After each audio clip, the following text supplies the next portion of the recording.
السلام علیکم ورحمۃ اللہ وبرکاتہ۔ بسم اللہ الرحمن الرحیم، الحمد للہ والصلاة والسلام علی رسول اللہ وعلی آلہ واصحابہ اجمعین۔ محترم سامعین کرام، آپ سن رہے ہیں قبر کا عذاب اور اس کی نعمتیں، پارٹ نمبر 10۔ جب بات قبر کی چل رہی ہے تو ہم سب کو معلوم ہے کہ اس دنیا میں اللہ سبحانہ و تعالیٰ نے بہت سارے، سینکڑوں نہیں بلکہ ہزاروں سے زیادہ پیغمبروں کو، نبیوں کو، رسولوں کو بھیجا ہے، اور پھر سب کی وفات بھی ہوئی ہے، چاہے وہ نوح علیہ السلام ہو، داؤد علیہ السلام ہے، سلیمان علیہ السلام ہے، ابراہیم علیہ السلام ہے، یوسف علیہ السلام ہے، یعقوب علیہ السلام ہے، موسیٰ علیہ السلام ہے۔ جتنے پیغمبر، رسول، نبی دنیا میں آئے سب کی وفات ہوئی ہے، سب کا انتقال ہوا ہے۔ صرف ایک رسول ایسے ہے جس کو اللہ تعالیٰ نے زندہ اٹھا لیا، وہ ہے عیسیٰ علیہ السلام۔ اللہ نے زندہ اٹھا لیا، قیامت سے پہلے پھر اللہ تعالیٰ دوبارہ دنیا میں بھیجیں گے، ان کا بھی انتقال ہوگا، ان کو بھی دفن کیا جائے قبر کے اندر۔ تو عیسیٰ علیہ السلام کو چھوڑ کر کے باقی تمام پیغمبروں، نبیوں کا انتقال یہاں دنیا میں ہوا ہے، ان کی قبر ہے، ان کو دفن کیا گیا ہے۔ اب بتائیے، کسی بھی ایک قبر کے بارے میں ہم کو پتہ ہے کہ کس نبی کی قبر کہاں ہے؟ سلیمان علیہ السلام کی قبر کہاں ہے؟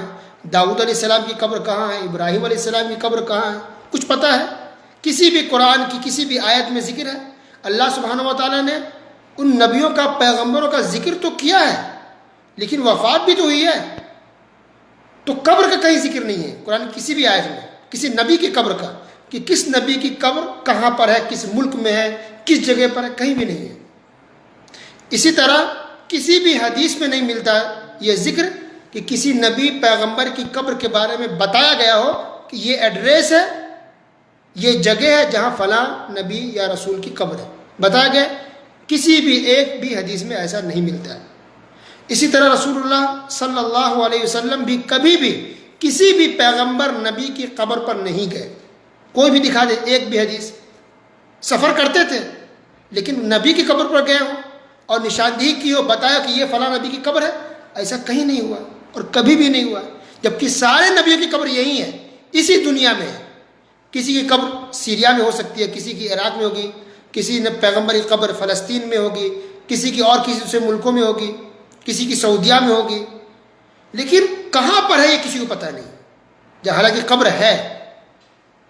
اس سے پتہ چل رہا ہے کہ قبر پر یہ جانا اور جا کر کے جو لوگ پھول بتی چڑھاتے ہیں، چادر چڑھاتے ہیں یا دعائیں کرتے ہیں، یہ کہتے ہیں کم سے کم کہ ہم تو مانگ رہے ہیں اللہ سے، لیکن قبر پر صرف اس لیے جاتے ہیں کیونکہ یہ بزرگ ہیں، ولی ہیں، ہماری بات کو اللہ تک پہنچا دیں گے، تو واسطہ لگانے کے لیے جاتے ہیں۔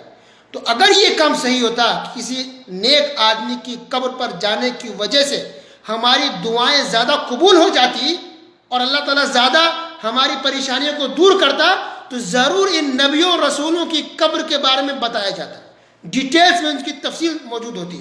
قرآن کے اندر بھی، حدیث کے اندر بھی نبیوں کو قبر کے بارے میں بتایا جاتا ہے، کیونکہ بزرگوں، اولیاءوں کی قبروں سے زیادہ اہم قبر نبیوں کی ہے، رسولوں کی ہے، پیغمبروں کی ہے، تو ان کی قبر کے بارے میں نہیں بتایا گیا۔ اس کا مطلب ہے کہ یہ سسٹم جو لوگوں نے بنا کے رکھا ہے مزار درگاہ کا، اور یہ وسیلہ کے نام پر جاتی ہے، یہ غلط ہے۔ حالانکہ رسول، نبی اپنی قبروں میں صحیح سلامت ہوتے ہیں، ان کے جسم کو مٹی نہیں کھاتی ہے۔ رسولوں، پیغمبروں کے جسموں کو مٹی نہیں کھاتی ہے، ان کی باڈی، ان کا جسم پورا صحیح سلامت ہوتا ہے۔ تو جتنے بھی ہیں، آدم علیہ السلام، ابراہیم علیہ السلام، سلیمان علیہ السلام، نوح علیہ السلام، موسیٰ علیہ السلام، یوسف علیہ السلام، یعقوب علیہ السلام، اسماعیل علیہ السلام، یہ سارے، ان سارے نبیوں اور رسولوں کی قبر دنیا میں موجود ہے، اور وہ سب قبروں میں صحیح سلامت ہیں، ان کا جسم صحیح سلامت ہے۔ کیا دلیل ہے؟ اس کی بہت ساری دلیل ہے۔ اس میں ایک مشہور حدیث ہے، یہ مسند امام احمد، سنن ابی داؤد، سنن نسائی، سنن ابن ماجہ، صحیح ابن حبان اور مستدرک حاکم کے اندر یہ حدیث ہے۔ اللہ کے رسول صلی اللہ علیہ وسلم نے ارشاد فرمایا، ان اللہ حرم علی الارض ان تأکل اجساد الانبیاء، کہ اللہ تعالیٰ نے زمین پر حرام قرار دے دیا ہے کہ زمین نبیوں کے جسموں کو کھائے۔ تو یہ مٹی، یہ زمین رسول کے جسم کو نہیں کھاتی ہے۔ اللہ اکبر۔ تو یہ دلیل مل گئی کہ نبیوں رسولوں کی باڈی، ان کا جسم آج بھی ان کی قبروں میں صحیح سلامت ہے، مٹی نہیں کھا سکتی ہے۔ رسول اللہ صلی اللہ علیہ وسلم، ہمارے آخری پیغمبر محمد صلی اللہ علیہ وسلم، جن کی قبر مدینے میں ہے، ان کا بھی جسم اسی طرح صحیح سلامت ہے۔ جب ان کو دفن کیا گیا تھا، ان کے جسموں کو مٹی نہیں کھائی ہے اور نہ کھا سکتی ہے، قیامت تک ایسے ہی رہیں گے۔ یہ بات صحیح حدیث سے ثابت ہے۔ رہی بات شہیدوں کی یا ولیوں کی، بزرگوں کی، تو اس بارے میں کوئی حدیث نہیں ہے، مطلب کہ ان کے جسم کو نہیں کھاتی، یہ بات نہیں ہے۔ لیکن ہو سکتا ہے کچھ شہیدوں یا کچھ اولیاؤں کی قبر کو بھی مٹی نہ کھائے، ایسا ہو سکتا ہے، اور اس کا ثبوت بھی ملا حدیث سے۔ جابر رضی اللہ تعالیٰ عنہ کے والد شہید ہو گئے تھے جنگ احد میں، اور ان کو دفن کر دیا گیا تھا۔ جابر رضی اللہ تعالیٰ عنہ کے والد شہید ہو گئے تھے جنگ احد میں، اور ان کو دفن کر دیا گیا، اور ایک ہی قبر میں کئی شہیدوں کو، جو صحابہ کرام شہید ہوئے تھے، ان کو دفن کیا گیا تھا۔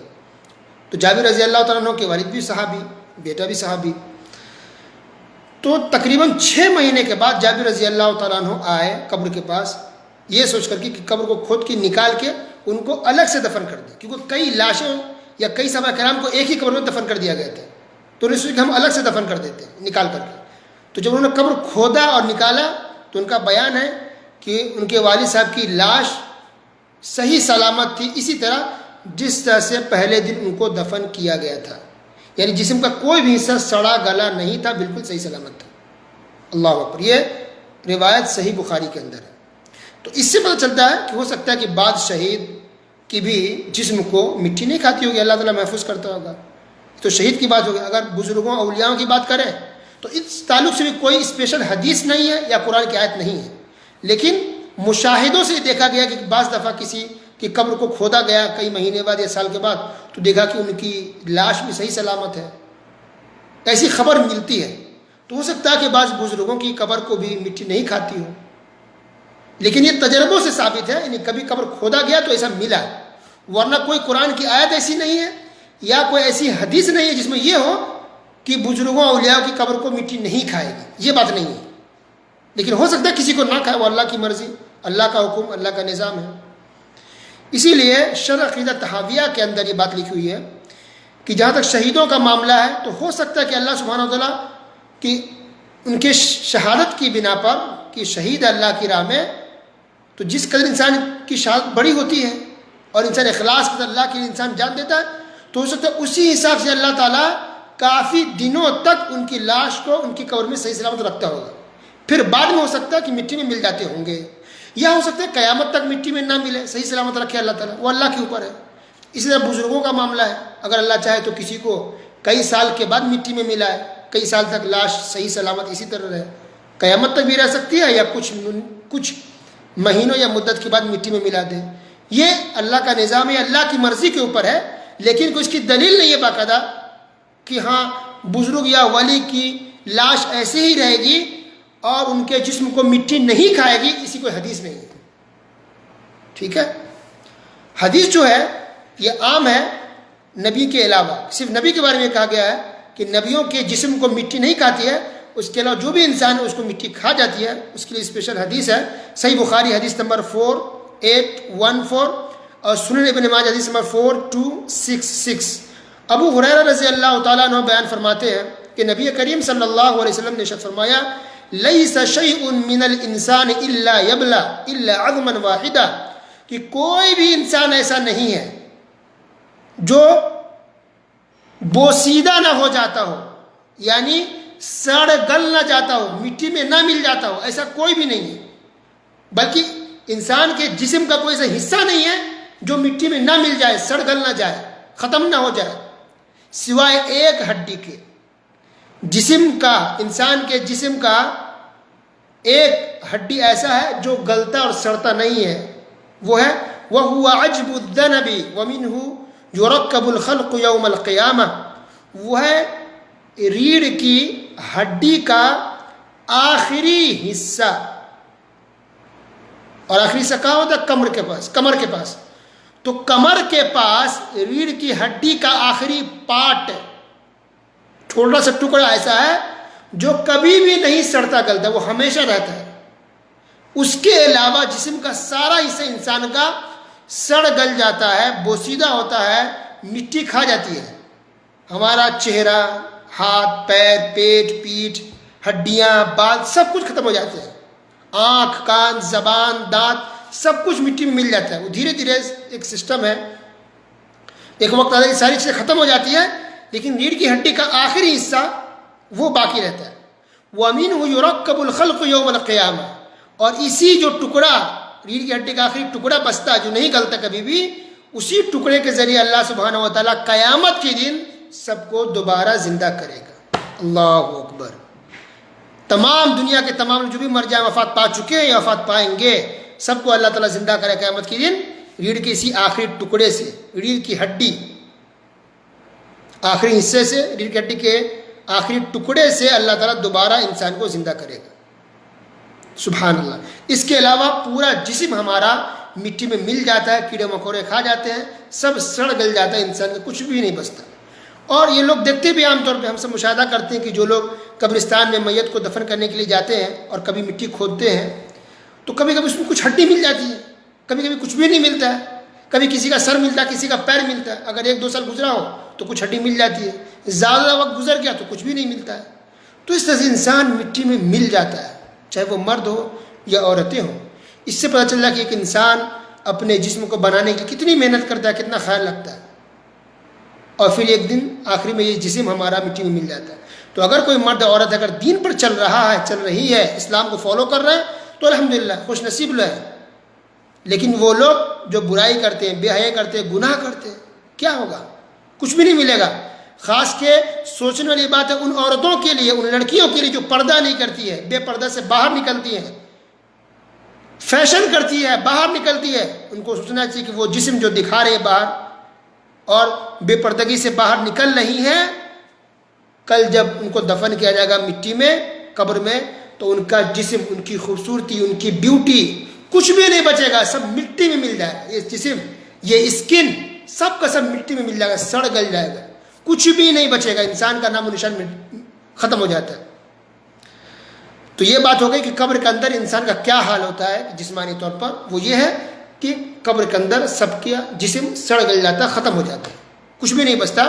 ریڑھ کی ہڈی کا آخری حصہ بچتا ہے اور اسی سے اللہ تعالیٰ قیامت کے دن سب کو زندہ کرے گا دوبارہ. ٹھیک ہے. لیکن اگر کوئی گنہگار ہے تو اس کو عذاب ہوگا. کوئی یہ نہ سوچے کہ مٹی میں مل گیا، انسان ختم ہو گیا تو عذاب کیسے ہوگا. اللہ تعالیٰ عذاب دینے والا ہے. ٹھیک ہے. اور اگر کوئی انسان نیک ہے تو اگر سے اس کا جسم مٹی میں مل گیا ہے لیکن اس کو اللہ کی نعمتیں ملے گی.